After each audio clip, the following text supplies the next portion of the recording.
Hi everyone, and welcome to Blue Liv's webinar on our latest report, Dark Commerce. Today we're going to be examining the cybercriminal underground and some of the different goods and services that are available in that space. So first off, who am I? My name is Liv Rowley, and I am a threat intelligence analyst here at Blue Liv. What that means is that I am a cybercrime researcher. So I spend a lot of my time investigating the cybercriminal underground, looking at what these guys are talking about, what they're buying, what they're selling, and what they're trying to do. Some real quick information about Blue Liv first. Blue Liv is a European threat intelligence company. We gather information from a variety of sources, as you can see here. So everything from the surface web to the deep and dark web, the cybercriminal underground, as well as sources such as honeypots or data from our malware reversing team. This information is then processed and enriched into customer-specific threat information. It is contextualized and then delivered as, of course, actionable intelligence to our clients via products such as Threat Compass or our feed. One thing that makes Blue Liv's approach to threat intelligence a little bit unique is that there is a modular approach here, right? So here we have our different modules that are available. So we do everything from monitoring whether your organization has compromised credentials to crawling the dark web and Tor and spaces like that to give access to that information to analysts. Okay, so what are we going to be talking about today? First, we're going to start with an introduction to the cybercriminal underground, just so you can have some context into what we were researching and what exactly that space looks like. Next, we're actually going to talk about the content of the report itself, Dark Commerce Part 1. As the name suggests, this is envisioned as the first report of a series in which we explore different goods and services in the cybercriminal underground. In this report, we explore obtaining malicious code, bypassing detection by antivirus using tools such as cryptors and packers, and then finally testing how effective malware is at bypassing that antivirus detection using no-distribute antivirus scanners. And then, of course, we're going to wrap it up with some key points.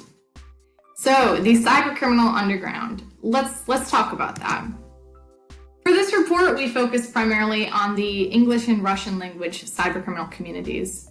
Cybercrime varies a lot depending on the linguistic community in which it's taking place. And this has to do with the technology that's available in those spaces, the type of targeting that we see happening in certain countries. So we focused on these two communities because this is often where we see the more potent and sophisticated types of cybercrime and fraud coming from. What do I mean by the cybercriminal underground? It's kind of a catch-all for lots of places where cybercriminals might gather. Primarily, that's going to look like cybercriminal forums. It'll also encompass cybercriminal like darknet marketplaces. And these are places where cybercriminals go to advertise their wares and exchange information and get connected with each other. Typically, once they do get connected, conversations are going to move to a platform such as Jabber or Telegram, Wicker, something like that.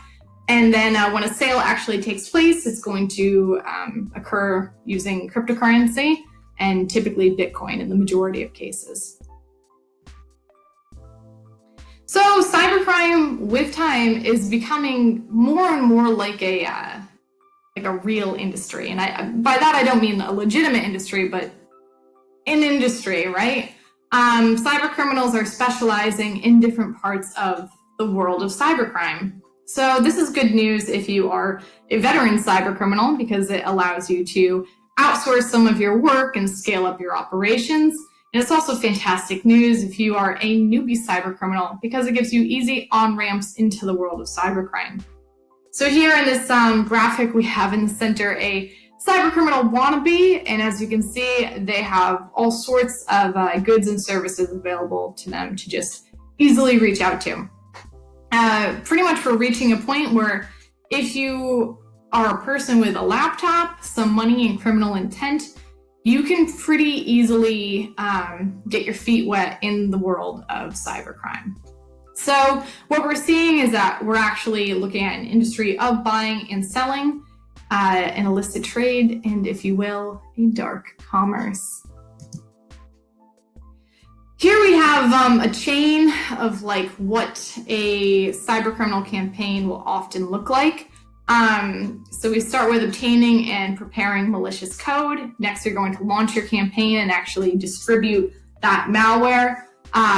After that, you're going to gather the stolen information. So, whatever your stealer gets or your phishing page gets, what have you. And then finally, you're going to monetize that information, typically through something like fraud. There are many different goods and services that cater to all the different parts of this chain. So it's pretty easy for cyber criminals to slot themselves in, either to find services that they need or to offer perhaps some type of offering to other cyber criminals here. For this report, we focus just on this first section here. There's so many goods and services available, so we had to have a pretty narrow scope. So we just looked at obtaining and preparing malicious code for use in a campaign. And by malicious code, I mean everything from malware to digital skimmers like are used by MageCart to phishing pages and all sorts of stuff. Within that, obtaining and preparing malicious code, we have this three-part breakdown. So we actually have how do you acquire malicious code? Next, we have how do you make your code stealthier or more difficult for antivirus to detect using tools such as cryptors and packers. And then finally, actually testing whether AV vendors can detect your malware as malware using tools such as no-distribute antivirus scanners. Okay, so the first part of this report is looking at malicious code and how it's obtained. There are three primary ways that cybercriminals can get their hands on malicious code. You can either write it yourself if you are an enterprising cybercriminal. You can hire someone to do it for you, or you can just purchase prefabricated malware from the underground. Let's talk first about writing your own code. Writing your own code is something that is especially common with cybercriminal gangs. Here we have one such developer. This is Evgeny Bogachev, better known as Slavic. If you recognize him, I recommend giving a call to the FBI because there's a sweet $3 million reward on the line, which should tell you something about what a sophisticated malware author might be worth to law enforcement. This is something you see now with gangs such as Fin7 and Cobalt. They're typically going to have their own in-house developer who's making malware for them. The benefits of this are, one, your code is going to be very exclusive, and two, you have an in-house developer. And if you are a cybercriminal gang, we can kind of suppose that that person is going to be pretty sophisticated and that the malware they write is going to be pretty potent. The downside is that this is incredibly labor intensive. You are writing your own malware. Another downside is that you need to find a person with this level of sophistication. That's not a very common thing. And then finally, these individuals often play a larger role within that cybercriminal enterprise. So whereas other malware developers kind of make the malware and then sell it and they're done, these individuals are going to play more a role in shaping what campaigns look like and developing cash out schemes and stuff like that. The next option that is available to cybercriminals is to just hire a developer to write the code for you. Within, especially the Russian language underground, we'll often find subforums that have names such as freelance or job bank, and that's where you're going to find these developer for hires. Here's one such individual. This is the threat actor operating under the alias Dr. Predator, advertising their services on a Russian language forum. Dr. Predator, as you can see here, offers various products. This is just one of their multiple sales threads. They have different offerings as well, and their offerings can be found on multiple different Russian language forums. How much does this cost? It does depend, right? So we see typically this individual listing a minimum price of $50, $60, $70, $80 for their services. and that price can go up from there. That's just the minimum. The price can go up depending on the sophistication of the project. The benefit for cyber criminals of using a developer for hire is you can typically get an offering that is made to your specifications. So let's say that you have a banking Trojan and now you need web injects targeting the 5 biggest banks in Slovakia. That's not really something that you might find super easily on the cybercriminal underground. So you might want to turn to a developer for hire to make those custom web injects for you. That kind of dovetails into the other point here. Cybercriminals, by turning to a developer for hire, are able to contract out the work of someone who we presume is a more sophisticated and knowledgeable threat actor. And the last option available is just to purchase prefabricated, ready-made malware from the cybercriminal underground. These offerings tend to be fairly easy to find and therefore pretty accessible to cybercriminals of all stripes. Here we have 4 different information stealing malware offerings. In the top 2, VDAR and Raccoon Stealer, those are offered using a Malware-as-a-Service model. And below that, with KPOT and Predator the Thief, those are available for like an outright one-time purchase. By Malware-as-a-Service, typically those are subscription models.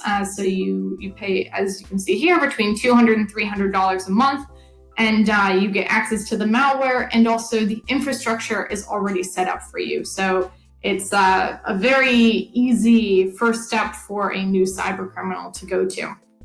It's obviously a little more expensive though, right? Or just that the malware component is more expensive. In this lower tier, we have malware that's available for outright purchase. KPOT, Predator the Thief.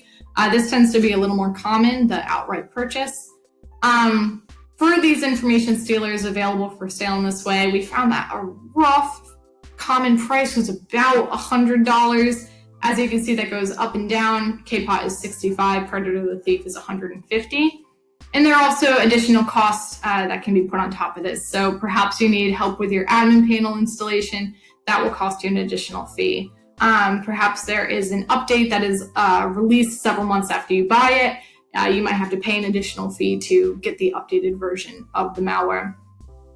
The downsides of buying this malware, this prefabricated malware from the cybercriminal underground, is you can't modify the code, and also it's being used by lots of other people. There's no exclusivity here. For our next section, we're going to talk a bit about the different tools that cybercriminals use to attempt to bypass detection by antivirus. There are a variety of tools that can be used to achieve this. Cryptors, packers, obfuscators, and code signing certificates are the different offerings that we evaluated in our dark commerce report. For this webinar, we're just going to talk about cryptors, packers, and code signing certificates in the interest of time.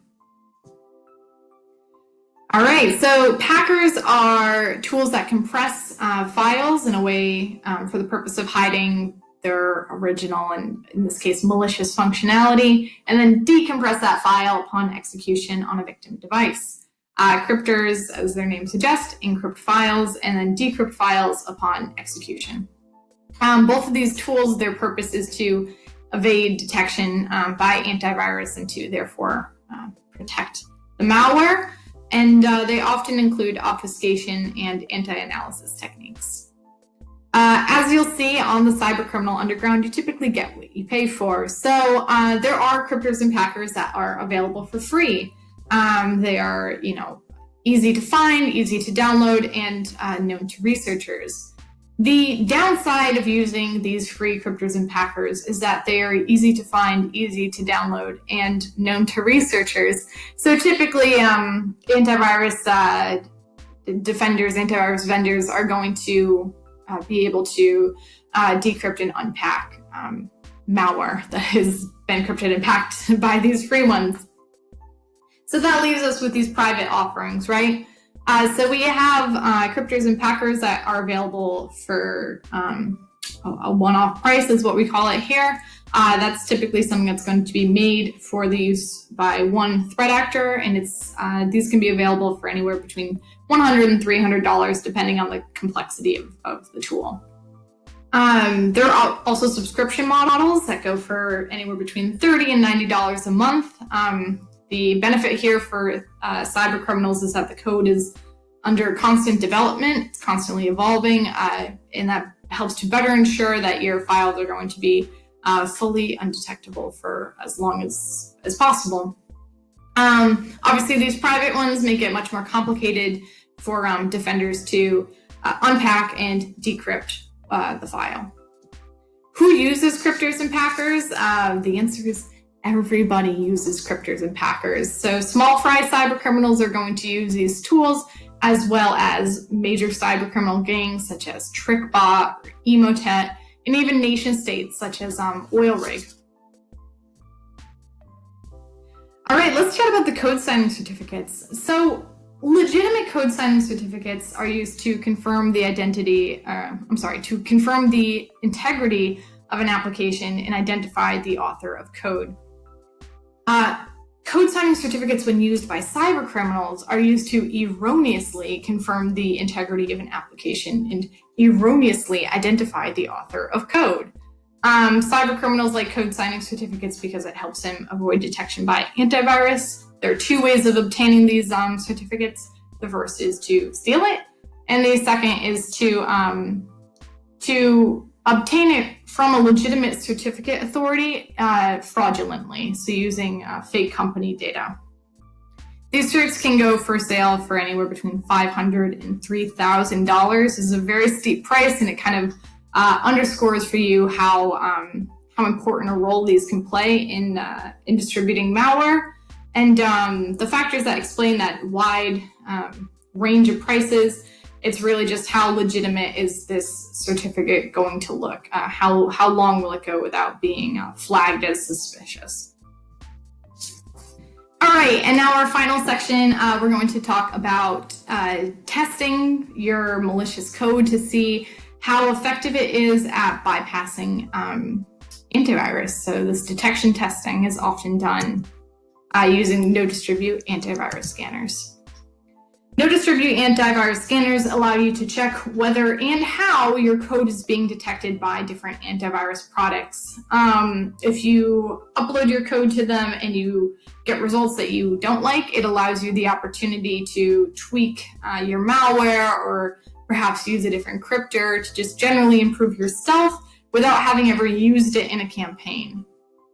No-distribute antivirus scanners are typically standalone sites with an API that allow you to upload and check files against dozens of different antivirus products.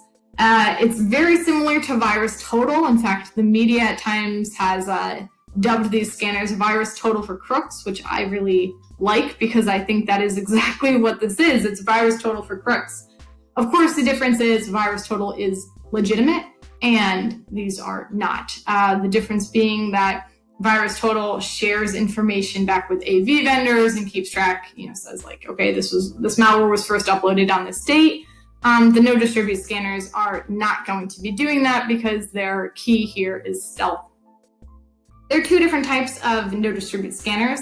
There are static scanners, which are much, much more common, in which they just take a file and scan it without ever having executed that file.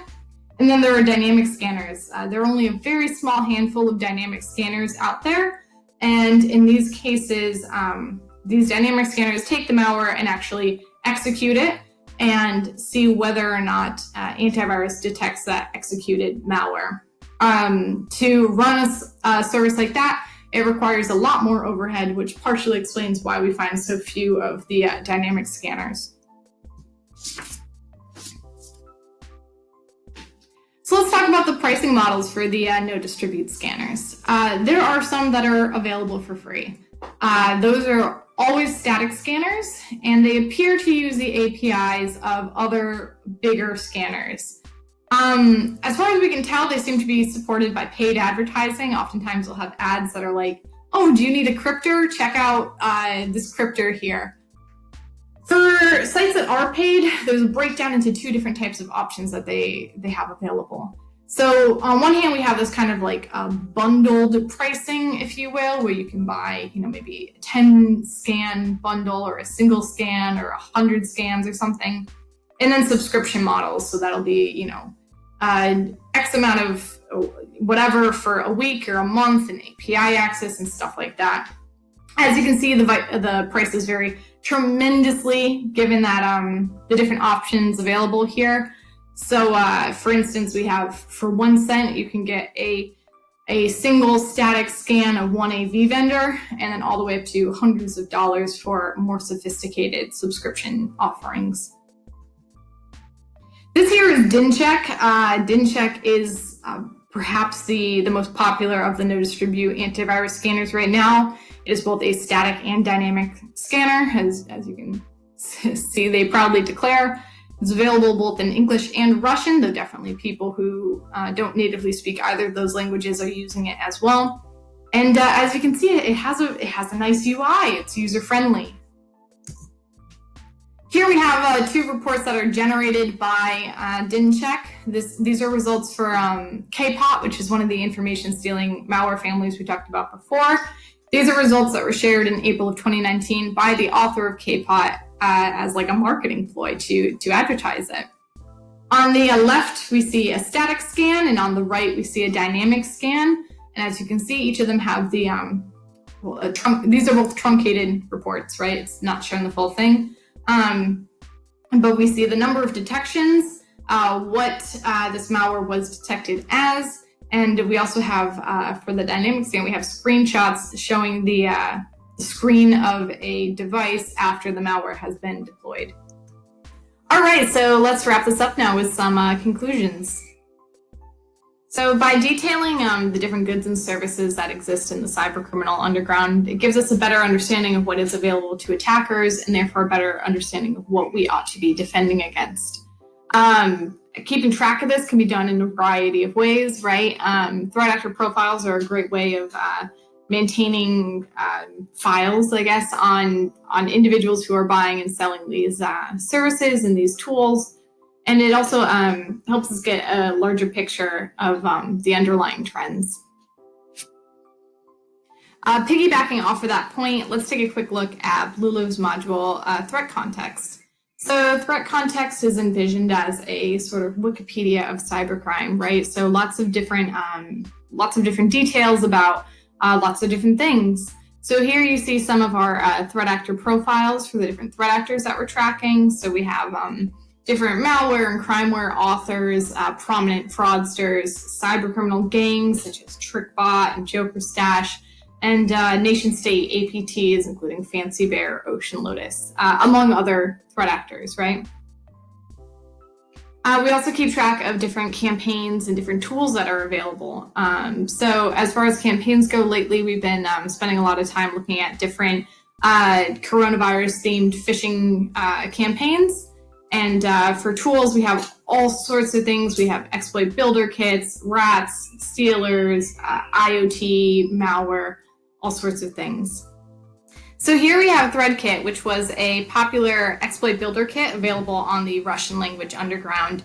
And this kind of gives you a bit of a sense of how we can use threat intelligence to pull a lot of different information together. So here we have our write-up on ThreadKit. Obviously, it's truncated here. But I pulled out some of the more important bits. ThreadKit is an exploit builder kit.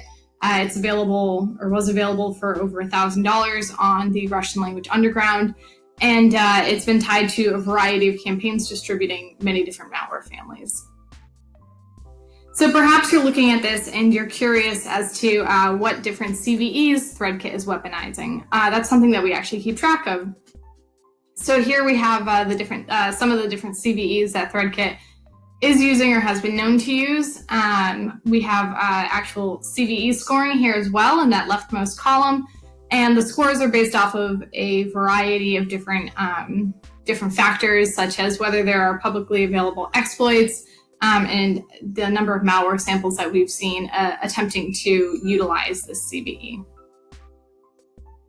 Another interesting thing that we have is we tie tools to threat actors. So here we have different threat actors that have been tied to ThreadKit. So one of them is the author of ThreadKit, and then we also have the Cobalt Gang and the TrickBot group. So what you can do with this is you can start by looking at ThreadKit, say, okay, I want to know who is using ThreadKit.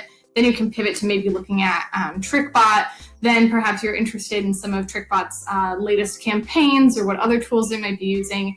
And you can kind of pivot between these things to get a better sense of the bigger picture. So what are our key points here? First of all, cybercrime is always developing, always evolving, right? We see new things coming and going all the time, and so it's up to us to be on top of that and monitoring that and gaining that intelligence to know how to better defend ourselves. To do that, threat intelligence is, of course, a key part of that fight. Threat intelligence allows us to monitor these trends in a kind of more granular way, tracking threat actors, tracking different campaigns, tools, what have you. And then, of course, as all things in security, collaboration is key. When we work together, we're stronger. So here is a link to Blue Lives community. You should check it out.